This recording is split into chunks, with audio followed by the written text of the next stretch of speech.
Anim na tips, anim na paraan kung paano papaungulin ang lalaki. Chika! Number one, hawakan ang kaniyang junjon or ang kaniyang talong.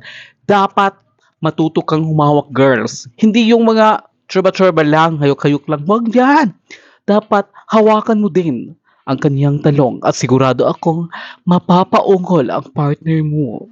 Ganun yon. Makinig ka ha. Number two, kiliti. Alam mo bang may kiliti rin ang lalaki? Alam mo bang nakikiliti din ang lalaki sa nipple nila? Halimbawa, yung likod ng tainga ng lalaki. Bubulungan mo lang yan. Sigurado akong mapapaungol ang lalaki. At sa batok din nila. Halikan mo ang lalaki. Sigurado ako, kikiligin yan at tatayo ang talong nila. Ganon yon. Oh, nag-aantay siya ng number three.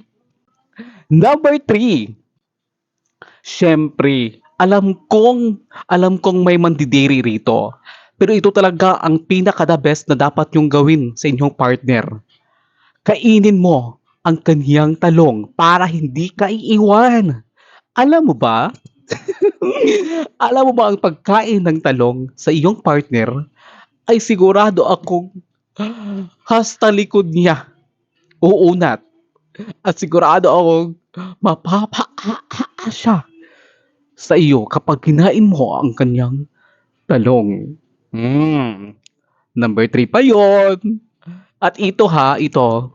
Number 4. Number 4 na po tayo. Ayan. Siyempre, wag naman lagi ang lalaki na sa taas. Minsan, siya naman ang sa baba. Ikaw naman ang mangingibabaw. At galingan mo ang pagsayaw at sigurado ako mapapaungol at hindi ka iiwan ng iyong partner. Ganun yon. Yun ang tips number 4. Ikaw naman ang tataas. Number 5. Number 5, 5, 5, 5. Fantasya.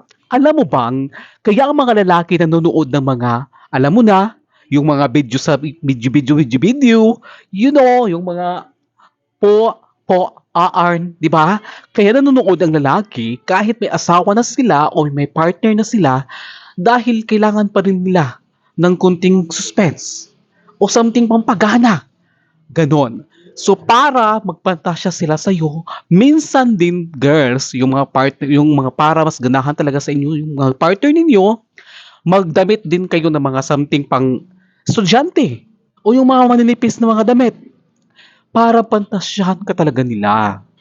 Minsan ganun or baka maligo ka, magpabango, ganun para mas gaganahan sa iyo at hindi kayo iiwan basta kayo na ay mag-S. Diba?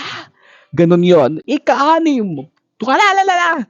Huling elbembo. Ika-anim. Gumiling ka na parang helicopter. Galingan mo siya. Galingan mo siya hanggang mag-unat siya at uungol talaga siya sa iyo. Sigurado ako kapag nagawa mo yung anim, hindi ka iiwan ng iyong partner. Ganun yon. Diba?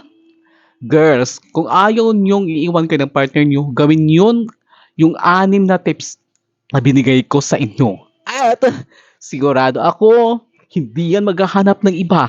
Kung hindi, baka araw-arawin ka pa. Ayan, for more tips, ako po si Al TV. Abangan niyo po ang susunod kong video. Follow for more.